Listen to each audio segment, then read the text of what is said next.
This is a Pulp archive recording. All public Pulp archive recordings are licensed under Creative Commons. For more information or to support us, please visit patreon.com/pulparchive.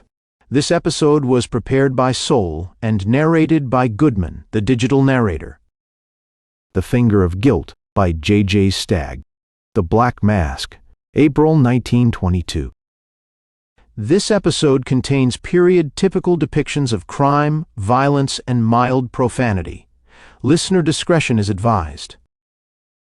There was, at the time, an epidemic of jewelry robberies. The pestilence had attacked Schofield 6 times in 4 months, but the disease never took. The 6 holdups failed, and in every instance the robbers were caught. Schofield's had a system of locks and alarms that appeared to be unbeatable. Then along came Judson Ferris. Schofield's occupies the ground floor of a building on Maiden Lane. The store takes care of the retail business. To the rear of the store is a private office in which Mr. Schofield himself sells jewelry at wholesale. He also serves his more extravagant retail clients. Judson Ferris entered the shop, handed a letter to one of the clerks, and asked that it be delivered to Mr. Schofield. The clerk walked to the rear of the store and entered the private office. A few minutes later he returned and announced that Mr. Schofield would see Mr. Ferris at once. Ferris stepped into the private office, and as he closed the door he noted absently that there was a latch attached to it. The latch was unique in appearance. It looked somewhat like the disc of a safe. When the mechanism was set, it was necessary only to close the door in order to destroy the combination. The door could then be opened, only if the brass knob on the latch was turned and twisted in a certain way. To be sure, the combination was a simple one. Mr. Schofield, when ushering a person out of the room, could manipulate the latch so speedily that the client seldom became aware that he had been locked in. Ferris, however, was little concerned with locks. He appeared to be quite indifferent to his surroundings. Such indifference was easy to effect, for the room was so sparsely furnished that everything could be taken in at a single glance. Running parallel with the front wall was a low mahogany counter which divided the room approximately in half. In the space before the counter were 3 chairs. Behind the counter were 2 flat-topped desks. 2 vaults were built into the rear wall. Schofield, who had been seated at one of the desks, came forward to the counter and stretched out a hand in greeting. He said he was always glad to be of service to any of Mr. Moffat's friends. Schofield was a member of the yacht club of which Moffat was president. It was Moffat who had written a letter of introduction for Ferris. Ferris said he wanted to buy a Lavalier. Schofield inquired as to the amount Ferris wished to spend, and Ferris replied he didn't care to go over $10,000. Schofield went into the right vault, the door to which was open. The walls of the vault were lined with small drawers. Schofield pulled out 2 of the drawers. As he returned to the office, he glared frankly at Ferris, who had half-turned and was looking up at a picture. Schofield considered himself a shrewd judge of character. Ferris was a tall, well-groomed man with a collar-ad face. Shallow, mused Schofield, but trustworthy and prosperous. The 2 trays were placed upon the counter. In one of them were a dozen platinum chains, in the other a dozen diamond pendants. "These are assorted lots," explained Schofield. "Please indicate your choice of the pendants, so that I can bring you another tray of pendants which are made along the lines of the one you like." Ferris made his decision quickly. He chose a pendant which consisted of 4 graduated blue-white diamonds set in a small petal design. "You need bring no other samples, Mr. Schofield. This is one of the prettiest drops I have ever seen." Ferris thereupon made his choice of a chain.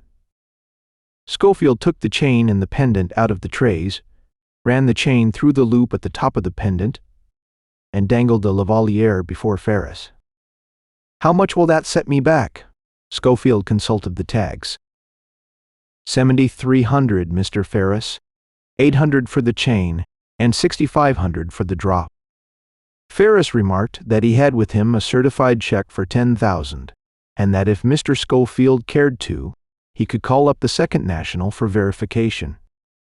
The deal seemed to be completed. Then Ferris changed his mind. "I think that yellow diamonds would look prettier on a platinum chain," he said. "Could you let me see?" "Certainly," replied Schofield. He picked up the 2 trays and took them into the vault. After a moment he came back and placed a pendant in the palm of Ferris' right hand. "This is the exact counterpart of the one you chose, except that it has yellow stones." Ferris looked at it a moment and then said, "Put it on the chain, Mr. Schofield, so that I can see how it—" Schofield glanced up sharply. "I left the platinum chain and the blue stone pendant with you, Mr. Ferris." "You are mistaken, Mr. Schofield. I gave the lavalier to you, and you took it with you when you went into the vault." For a moment, Schofield remained undecided. Then he went quickly into the vault, pulled out 2 drawers, and came back with them into the office. "As you can see, Mr. Ferris, the trays on each of these drawers have hooks for 1 dozen pieces. I make it a rule never to display a tray which is not filled. As soon as one piece is sold, another piece is taken from our stock and put in the tray. In each of these trays, 1 piece is missing. There are only 11 chains and 11 pendants."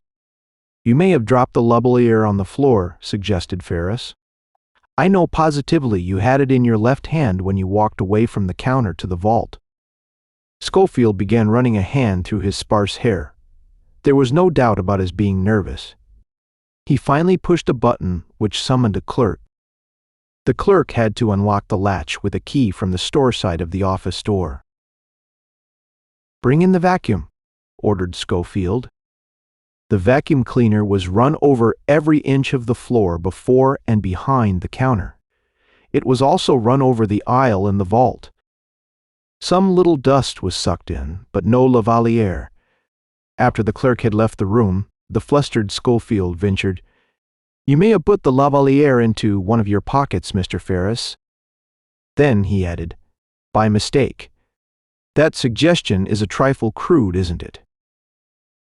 But don't you see, Mr. Ferris, under the circumstances, you must have— Now, see here, Mr. Schofield, I came to buy a lavalier, not to be insulted.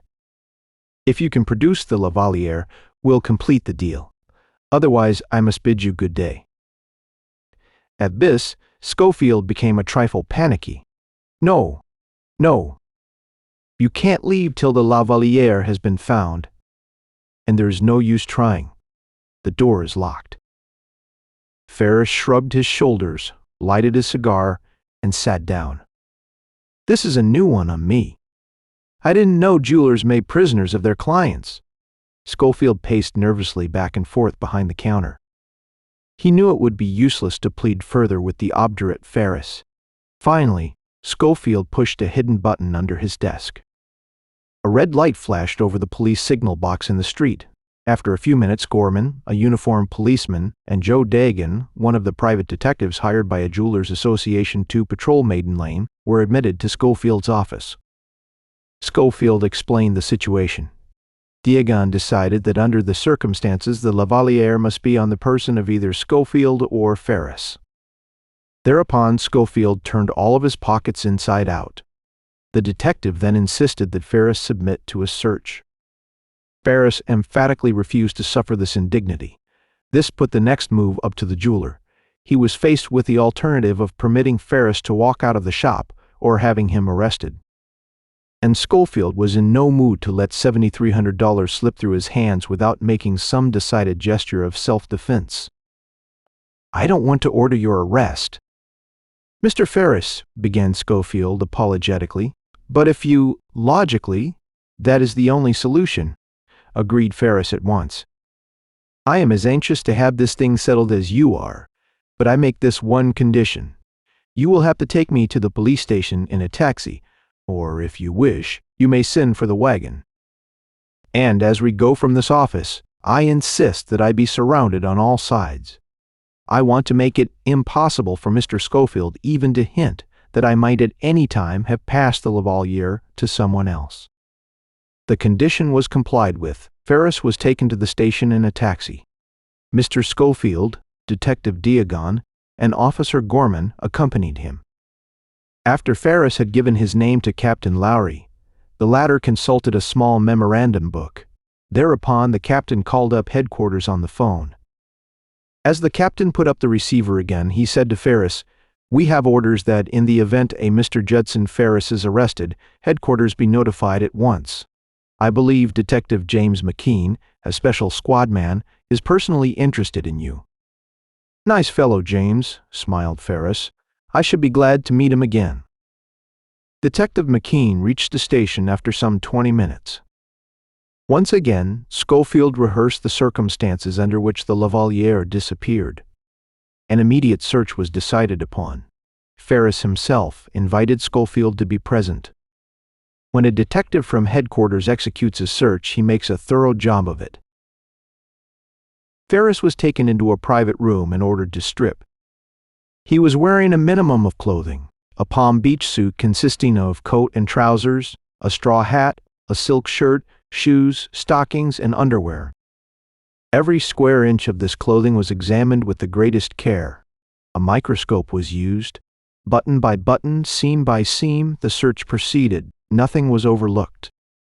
A long, thin, double-edged dagger was used to pry and probe for false heels or soles on the shoes. The clothing yielded 2 handkerchiefs, 4 cigars, a silver match case, a watch and fob, 70 cents in change, and a bill case. In the latter were 3 single bills and a certified check for $10,000. They ran a comb through Ferris' hair. They looked in his mouth. They poked into his ears. Mr. Schofield himself was satisfied that if Ferris had had so much as a grain of salt on his person, McKean would have found it. Ferris was left to dress in the private room. Schofield and the detectives, Gorman and McKean, came out into the main room of the station. "He may have swallowed," began Schofield gloomily. "Don't be absurd," cut in McKean. "If a man swallowed a 20-inch platinum chain, it would kill him." "What are you going to do?" asked Schofield. "Let him go," replied McKean promptly. "Let him go." "But, man, don't you see that the circumstances being what they are, he must have stolen the Lavaliere, if you wish to be personally responsible for his detention? And if you will prefer the charges yourself, of course we will hold him. But since you can't prove he has the Lavaliere, I don't see how you can get a conviction or even an indictment by the grand jury. You must admit that he has carefully protected himself. No one was present in your office but yourself, and for a few moments one of your clerks. And you have said that the clerk was never near enough to Ferris to have the Lavaliere passed to him. On the way here, Ferris was protected by a policeman and one of your own detectives, and he was searched in your presence. But a man doesn't lose $7,300 without a struggle." Schofield held a 40-minute conversation with his lawyer over the phone. The lawyer's advice was that it would be a loss of time and energy to press charges. The certified check proves that Ferris came to make a bona fide purchase, and since you have not one iota of proof that he has the necklace, it would be futile to— Schofield banged the receiver onto the hook and bustled out of the police station. McKean informed Ferris that he would not be held. As Ferris reached the door to the station, McKean asked, "As a personal favor, Judson, old boy, would you mind telling me what you did with that Lavaliere?" Ferris lighted a cigar. "Are you hinting, Jem, that you or the captain might be wanting to buy it from me?" After Ferris had gone, Captain Lowry remarked, "The finger of suspicion certainly points in his direction." "Not the finger of suspicion," said McKean, "the finger of guilt. But what can we do about it?" 2 Claude Longe gathered in the cards which had been tossed upon the table. He arranged the deck in 2 stacks. Then he ripped each stack in half. He threw the bits into the air, rose, and stumbled away from the table. Another deck of cards was produced and the game went on. The club members were accustomed to Longe's idiosyncrasies. An hour later, when Ferris was leaving the club, Longe came up to him and asked if he could see Ferris alone for a few moments. "Certainly," replied Ferris. "But if it's about alone, it's not alone." When they were in a room of Ferris' apartment on 120th Street, Longe said simply, "I know a woman who has a pear-shaped emerald drop on a platinum festoon." The drop alone, because of its unique design, is worth upward of 15,000. Does that interest you?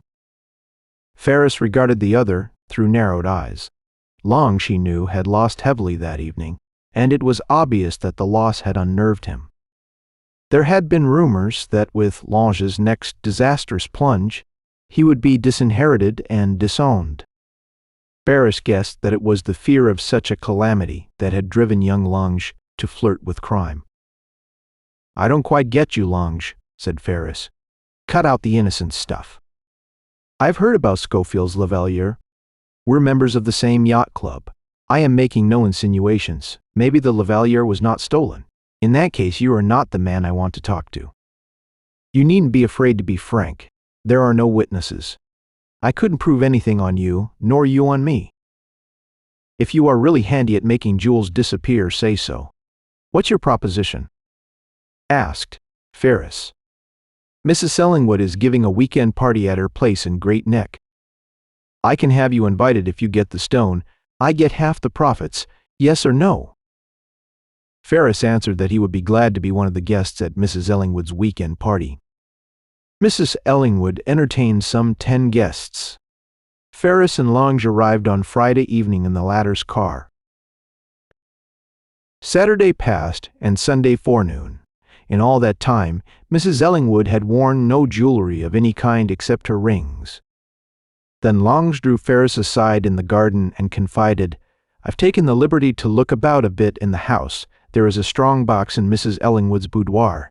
So I noticed myself," smiled Ferris. "But the box is about 10 by 12 by 14 inches, and it weighs several pounds. It could hardly be hidden under a Palm Beach suit. And even if we could get it out of the house, it would probably be missed at once, and we have to run for it. And that's one rule I never break. I never run away. I don't like the idea of being hunted." "Well, couldn't you open the strong box somehow?" "All it takes is a little skill and a hairpin, and then why not?" "And time," finished Ferris. "I'd have to be certain no one would disturb me for at least half an hour. Of course, Mrs. Ellingwood stays downstairs with her guests, but there is the maid. She's in and out of the boudoir all the time." Lange thought it over.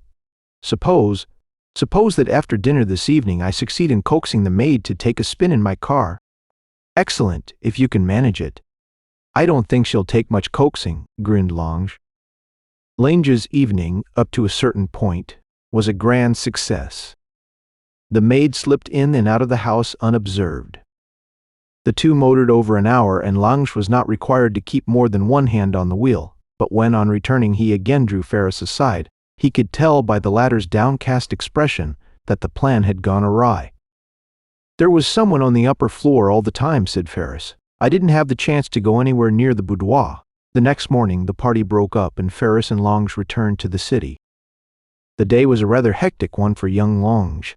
He spent it trying to borrow the money with which to pay off the IOUs he had written during his last disastrous poker game. But Lange met with no success. His friends were unanimously of the opinion that it was a bad investment to lend him money. Lange was haunted by the fear that some of his creditors might become obstreperous and threaten to sue. And he was now on his good behavior. Any notoriety would serve to break the truce existing between him and his father. His only asset was his car, which might bring $2,000. He was in debt for over $5,000. If Ferris had only succeeded in getting that emerald drop. At 9 o'clock, Mrs. Cartwright called up Lange on the phone. "Mrs. Ellingwood had me on the long-distance wire a short while ago," said Mrs. Cartwright. "She had intended going to the opera this evening, and she wanted to wear her festoon. She found that her strongbox had been forced open, and that the emerald drop had been clipped from the festoon. It's upset her terribly. The last time she used a strongbox was on Thursday, so she can't be sure that one of her weekend guests is the thief. She's going to put a private detective on the case and instruct him not to bother any of her friends until every other possibility has been run down." Ferris had tricked him. Lange went into a paroxysm of fury. He paced his room repeating, "The skunk double-crossed me." The deception was apparent. Ferris had denied the theft so as to avoid the necessity of sharing the proceeds. And the enraged Lange decided not to let Ferris get away with it. Immediate action was necessary. He would confront Ferris and demand his share of the profits. If Ferris tried to bluff, Lange just took a revolver out of his bureau. It would be dangerous to match wits with a man of Ferris' cunning. But Lange, urged on by his lack of funds and by his anger against Ferris, did not reflect long upon the risk. He was in the mood to play a desperate game and to kill if necessary, so the reckless Lange went forth on the quest, which could end in but one way, disastrously. Ferris admitted Lange into his apartment, led him into the sitting room, and then offered him a glass of wine. Lange impatiently waived his claim to hospitality and told Ferris about Mrs. Cartwright's phone call. "What rotten luck!" exclaimed Ferris. "Someone else beat us. You stole that pendant." "Cut in long. I am here to demand a split. Are you suggesting that I may have? You double-crossed me." Ferris became nettled at the other's insolence. "I could throw you out of here, you know. You could try, but it'll be a man-sized job to get me out of here before I am convinced you haven't that stone. If it'll ease you any, you might search the place. Don't mind me. I'll have a few drinks while you are enjoying yourself." That, in Lange's opinion, showed Ferris' hand. Ferris had already disposed of the stone. There was nothing Lange could do. He could not even threaten blackmail. He was beaten. He had made it possible for Ferris to attempt the job, and now Ferris had cheated him out of his share. Lange went momentarily mad with rage. Every semblance of self-control went from him. He lashed out furiously and caught Ferris a stinging blow on the side of the head. "You are going to take a beating," cried Lange, but Ferris met his rush with a straight-arm jolt to the wind which sat Lange neatly upon his haunches. Infuriated, the tears of chagrin streaming down his face, Lange drew his gun as he staggered to his feet. Ferris closed in. They wrestled.